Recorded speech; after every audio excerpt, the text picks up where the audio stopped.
خان جب سب سے پہلے ننگے پاؤں مدینہ شریف گئے تھے تو جب وہ واپس آئے تھے تو فوراً ہی باجوہ کو کال آنا شروع ہو گئی کہ یہ تم کیا اٹھا کے لے آیا، ہم اس ملک میں شریعت کا نظام ختم کرنے لگے ہیں اور تم شریعت کے ٹھیکیداروں کو لے آئے ہو، ہمیں یہ نہیں چاہیے۔ آپ یقین مانیے تب سے خان اور اس کی بیگم کے بارے میں گن ڈالنا شروع کر دیا اور خان کو یہودی کا ایجنٹ کہنا شروع کر دیا۔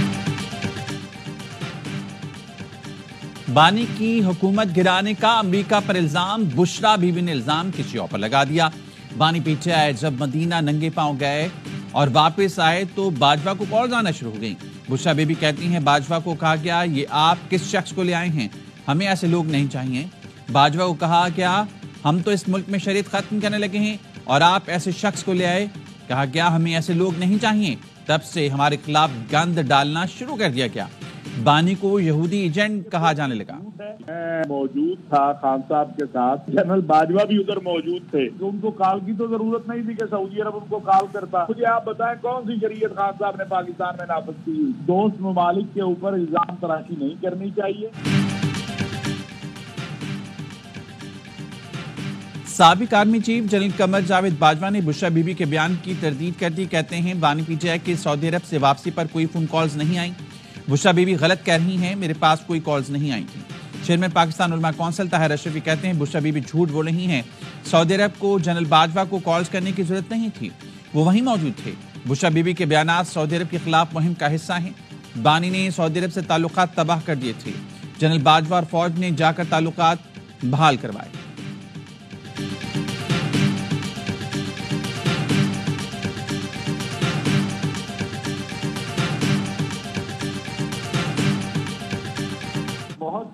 احمقانہ اور جاہلانہ بیان ہے کہ دیکھیے اسٹیٹس کے درمیان ایسی گفتگو ہوتی ہی نہیں ہے جس طرح کی یہ فرما رہی ہیں۔ کون سی اسٹیٹ دوسرے اسٹیٹ کے کسی آرمی چیف کو کہتی ہے کس کو اٹھا کے لے آئے؟ یہ تو بڑی عجیب سی بات ہے کہ بشرا بی بی اٹھ کے ایک دوست ملک پہ الزام لگائیں۔ بشرا بی بی نے دوست ملک پر انتہائی غلیظ الزام لگایا۔ وزیر اطلاعات عطا تارڑ کہتے ہیں ریاست کے درمیان ایسی بات ہوتی ہی نہیں، کوئی ریاست دوسری ریاست کے آرمی چیف کو ایسے نہیں کہہ سکتی۔ بشرا بی بی انتہائی احمقانہ گفتگو کر رہی ہیں، یہ اپنے سیاسی بیانیوں کو بنانے کے لیے ملک کو آگ لگا سکتے ہیں۔ بشرا بی بی نے جس ملک پر الزام لگایا وہیں بیٹی کی شادی کی، اس دوست ملک کے تحائف کو بھی بیچ دیا۔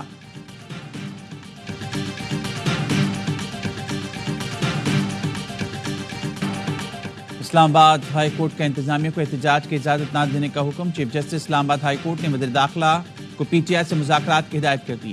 پی ٹی آئی قیادت کو بیلاروس کے صدر کے دورے کی حساسیت سے آگاہ کیا جائے، اگر مذاکرات کامیاب نہ ہوں تو وزیر داخلہ قانون کے مطابق اسلام آباد میں امن و امان یقینی بنائے۔ پی ٹی آئی کے احتجاج کے خلاف تعزیوں کی درخواست پر اسلام آباد ہائی کورٹ کا فیصلہ، انتظامیہ مروجہ قانون کے خلاف دھرنا، ریلی یا احتجاج کی اجازت نہ دے، یقینی بنایا جائے عام شہریوں کی کاروبار زندگی میں کوئی رکھنا نہ پڑے۔ دوران سماعت چیف جسٹس عامر فاروق نے ریمارکس دیے، کنٹینر لگانا اور انٹرنیٹ بند کرنا حل نہیں۔ طلبی پر وزیر داخلہ محسن نقوی عدالت میں پیش ہوئے۔ چیف جسٹس نے کہا کیا یہ نہیں ہو سکتا کہ آپ پی ٹی آئی کو انگیج کر لیں؟ وزیر داخلہ نے عدالت کو بتایا کہ وہ احتجاج سے نہیں روکتے لیکن اپنے علاقوں میں کریں۔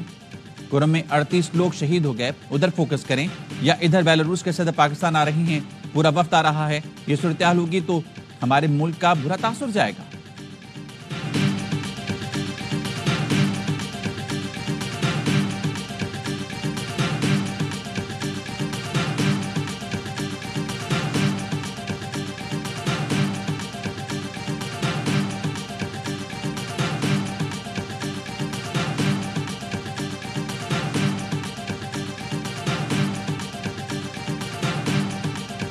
سرکاری وسائل سے سرکاری پیٹرول، سرکاری گاڑیاں اور سرکار کے وسائل کا بے دریغ استعمال ہوتا ہے، اس کو روکا جائے۔ اسلام آباد ہائی کورٹ کا ایک آرڈر آ چکا، اس آرڈر کے اندر یہ بات درج ہے، نہ تو کسی قسم کا احتجاج، نہ دھرنا، نہ ریلی، اس کی اجازت نہیں دی گئی۔ ہائی کورٹ کا حکم آ چکا، کسی قسم کے احتجاج کی اجازت نہیں ہوگی۔ وزیر اطلاعات عطا تارڑ کہتے ہیں خیبر پختونخوا میں سرکاری وسائل کو سیاسی سرگرمیوں کے لیے استعمال نہیں کیا جا سکتا، سیاسی سرگرمیوں میں ملوث سرکاری افسران کے خلاف سخت کارروائی کی جائے گی۔ ایک صوبے کا وفاق پر لشکر کشی کرنا سمجھ سے بالاتر ہے۔ جب بھی غیر ملکی وفود پاکستان آتے ہیں، تحریک انتشار کو احتجاج یاد آ جاتا ہے۔ اس طرح کے احتجاج کیا ملک دشمنی نہیں ہے؟ پی ٹی آئی والوں کے احتجاج کا ایجنڈا ہے کہ ہمارے لیڈر کو NRO دو۔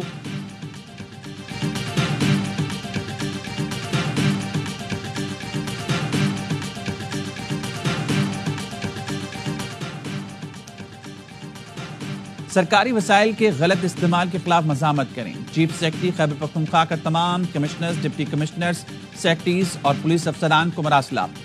ضابطۂ اخلاق پر عمل درآمد، سیاسی جانبداری پر پابندی کی ہدایات۔ سیاسی قیادت کے احکامات صرف آئین اور قانون کے مطابق مانے جائیں۔ اہلکار سرکاری وسائل، اثاثوں یا اختیارات کے غلط استعمال، دباؤ یا لالچ کی مزاحمت کریں۔ سب کو کسی بھی سیاسی جماعت یا سرگرمی کو براہ راست یا بلا واسطہ مدد دینے سے گریز کرنا چاہیے۔ خلاف ورزی کرنے والے اہلکاروں سے سختی سے قانون کے مطابق نمٹا جائے گا۔ وزارت داخلہ نے چیف سیکرٹری کو خط لکھ کر کہا تھا، یقینی بنائیں 24 نومبر کو احتجاج کے لیے سرکاری مشینری استعمال نہ ہو، سرکاری ملازمین یا پیسہ بھی استعمال نہیں ہونا چاہیے۔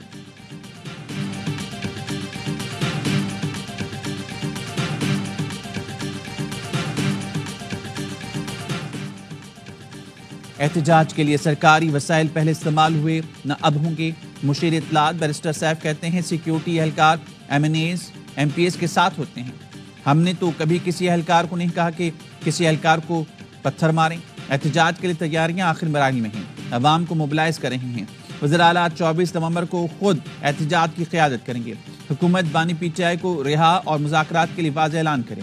ہم احتجاج مؤخر کرنے پر غور کریں گے، ورنہ یہ 24 نومبر والا دھرنا 2014 کے دھرنے سے بڑا ہوگا۔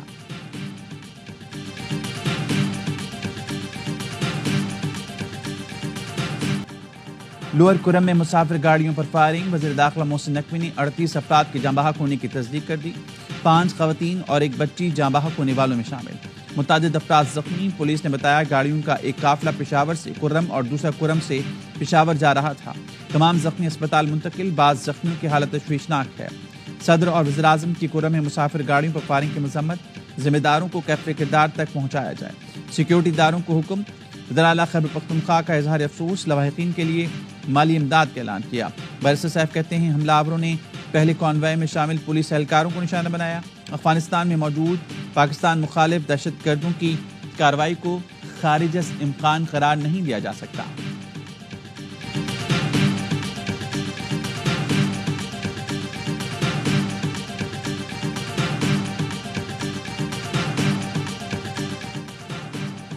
وزیر داخلہ محسن نقوی کا وزراء اعلیٰ KP کو ٹیلی فون، خیبر پختونخوا میں سیکیورٹی صورتحال اور دہشت گرد حملوں پر تشویش کا اظہار۔ علی امین گنڈاپور نے دہشت گردی کے خاتمے کے لیے مشترکہ کوششوں پر اتفاق کیا۔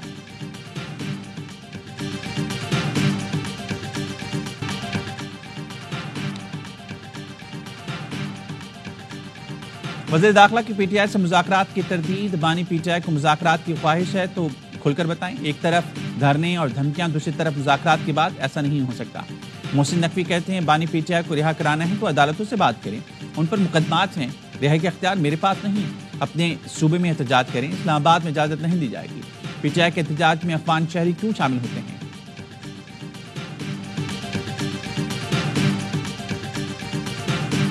اسٹیبلشمنٹ کا کوئی واسطہ نہیں، کوئی تعلق نہیں، نہ اسٹیبلشمنٹ ملنے کو تیار ہے، نہ بات کرنے کو تیار ہے، اور گورنمنٹ لیول پہ بات ہو رہی ہے۔ اب گورنمنٹ لیول پہ ان کو آنا پڑ گیا ہے۔ 26 امینڈمنٹ ریورس کر دیں، ہم بھائی 27ویں کی بات کریں، 26 تو ہو گئی ہے۔ آپ کہہ رہے ہیں ہمارا مینڈیٹ واپس کر دیں، کوئی مینڈیٹ چوری کر کے واپس نہیں دیتا۔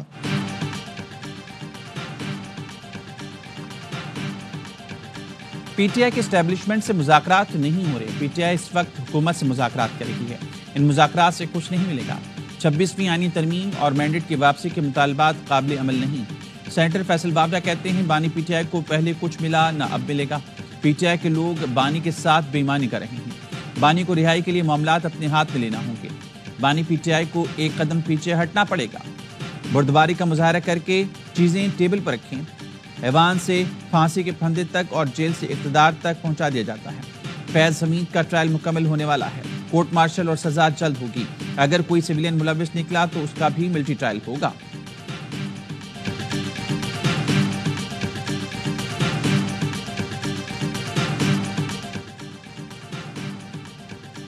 چوبیس نومبر کو اسلام آباد، پنجاب، خیبر پختونخوا کے مختلف اضلاع میں انٹرنیٹ اور موبائل فون سروس معطل ہونے کا امکان۔ ذرائع کا کہنا ہے 22 نومبر سے موبائل انٹرنیٹ سروس پر فائر وال ایکٹیو کر دی جائے گی، جس کے باعث انٹرنیٹ سلو اور سوشل میڈیا ایپس متاثر ہوں گی۔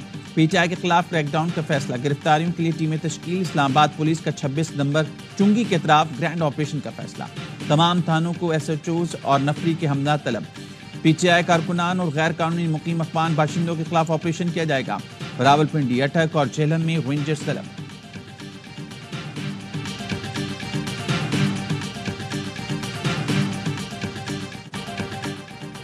تھانہ نیو ٹاؤن کے مقدمے میں بانی پی ٹی آئی کا 5 روزہ جسمانی remand Manzoor, A T C کے بانی پی ٹی آئی کو دوبارہ 26 نومبر کو پیش کرنے کا حکم۔ جلاؤ گھراؤ اور پولیس کی گاڑیاں جلانے کے مقدمے میں شاہ محمود قریشی، عمر سرفراز چیمہ، یاسمین راشد، اعجاز چودھری، محمود رشید سمیت دیگر رہنماؤں پر فرد جرم عائد کر دی گئی۔ 9 مئی کو عسکری ٹاور جلاؤ گھراؤ کے مقدمے میں میاں اسلم اقبال کو اشتہاری قرار دیا گیا۔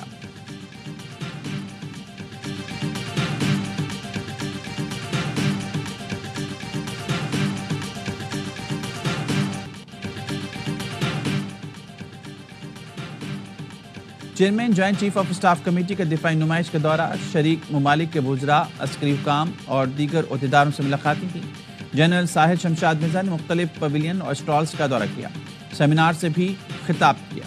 پاک فضائی کے سربراہ کا مختلف اسٹالز کا دورہ، ایئر چیف نے national aerospace science and technology park pavilion کا بھی دورہ کیا۔ آئیڈیاز میں maritime science and technology park کی گراؤنڈ بریکنگ تقریب، chief of naval staff admiral Naveed Ashraf کی شرکت۔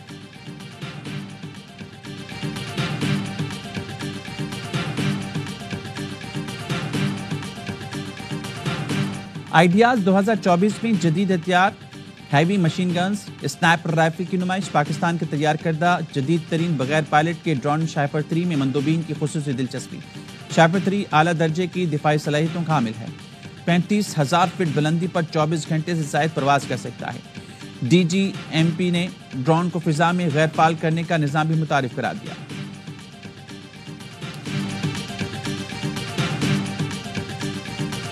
Chairman Peoples Party Bilawal Bhutto کا دریائے سندھ سے مزید کینالز نکالنے پر تحفظات کے ساتھ وفاقی حکومت سے منصوبے پر نظرثانی کا مطالبہ، کہا سندھ بلوچستان کے تحفظات نہ سنے گئے تو منصوبہ متنازع ہو جائے گا۔ رائے مسلط کرنے سے سیاسی عدم استحکام پیدا ہوگا، جس کا معیشت پر منفی اثر پڑے گا۔ متنازع منصوبے شروع کرنے کے بجائے تمام اسٹیک ہولڈرز کو اعتماد میں لیا جائے، ایسے منصوبے نہ بنائے جائیں جو کالا باغ ڈیم کی طرح متنازع ہوں۔ وزراء سندھ کا وفاقی حکومت سے سی سی آئی کا اجلاس بلانے کا مطالبہ، کہتے ہیں آئین کے آرٹیکل 154 کے تحت ہر 90 دن کے اندر اجلاس بلانا ضروری ہے۔ 9 ماہ مکمل ہونے والے ہیں مگر سی سی آئی کا اجلاس نہیں بلایا گیا۔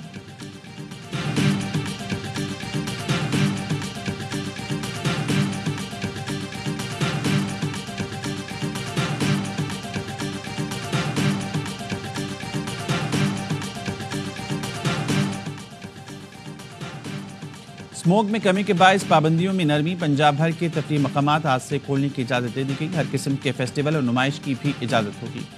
لاہور، ملتان، فیصل آباد، گوجرانوالہ میں مارکیٹس رات 8 بجے تک کھلی رہیں گی۔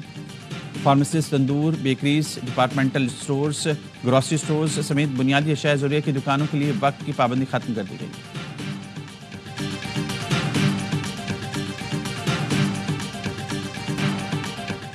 غزہ میں جنگی جرائم، عالمی عدالت نے اسرائیلی وزیراعظم نیتن یاہو اور سابق وزیر دفاع کے وارنٹ گرفتاری جاری کر دیے۔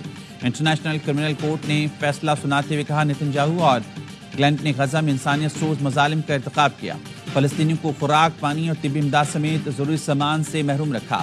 حماس نے جنگ بندی کی قرارداد ویٹو کرنے پر امریکہ کو غزہ میں فلسطینیوں کی نسل کشی کا براہ راست ذمہ دار قرار دے دیا۔ حماس رہنما خلیل الحیا نے بتایا 101 اسرائیلی ان کے پاس موجود ہیں۔ جنگ بندی تک اسرائیل کے 7 قیدیوں کے تبادلے کا کوئی معاہدہ نہیں ہوگا۔